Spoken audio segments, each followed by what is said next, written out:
Nah, oke dok, berarti gue udah paham lah ya soal tumor ganas sama tumor jinak. Udah oke lah, udah ada penerangan nih. Nah, gimana sih orang itu bisa kena kanker ya? Padahal kalau bisa dibilang kalau kita kena flu kan mungkin karena kita hujan-hujanan atau kita masuk angin gara-gara keluar malam. Tapi kena kanker itu gimana sih dok? Orang bisa kena kanker tuh kenapa gitu loh? Sebetulnya kanker itu kayak misalnya nasofaring nih. Awalnya dipicu oleh namanya Epstein-Barr virus. Ada virusnya dulu. Oke. Tapi orang normal kalau kena Epstein-Barr virus tidak akan timbul nasofaring. Jadi awalnya ada virusnya dulu, kemudian dari faktor genetik sangat kuat, gitu ya. Kemudian dipicu lagi oleh lingkungan. Lingkungan itu yang seperti apa? Pertama merokok.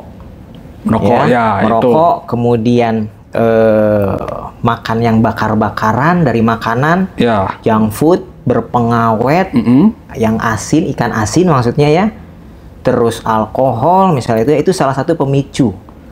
Dari lingkungan, ya ditambah lagi cemas dengan stres, ya stres tinggi itu juga salah satu menjadi pemicu. Oh, stres ngaruh ya? Ngaruh, karena dengan stres mengganggu pertumbuhan sel.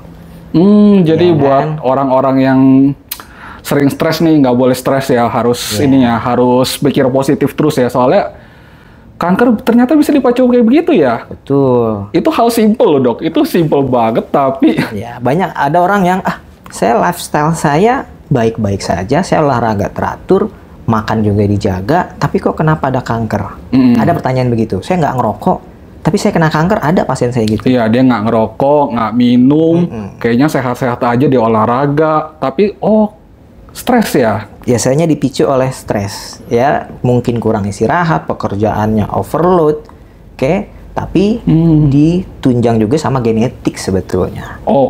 Kerjaan overload berarti kurang tidur? Kurang istirahat gitu ya. Stres, kurang istirahat, plus genetiknya memang mendukung ke arah kanker, itu akan muncul. Berarti kurang tidur juga bisa micu kanker? Ya, tapi ya itu tadi genetiknya dulu.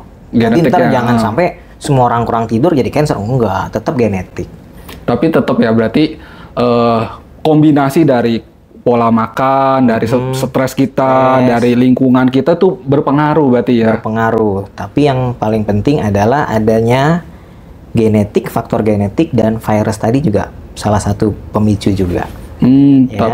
Soalnya kan banyak orang-orang yang bilang kayak gini, kanker itu tuh emang karena genetiknya, ternyata bisa dari pola makan ya? Ya, jadi gini, yang berbakat atau yang keluarganya riwayat kansernya kuat, ya asal lifestyle kita bagus, ya itu bisa mencegah munculnya kanker.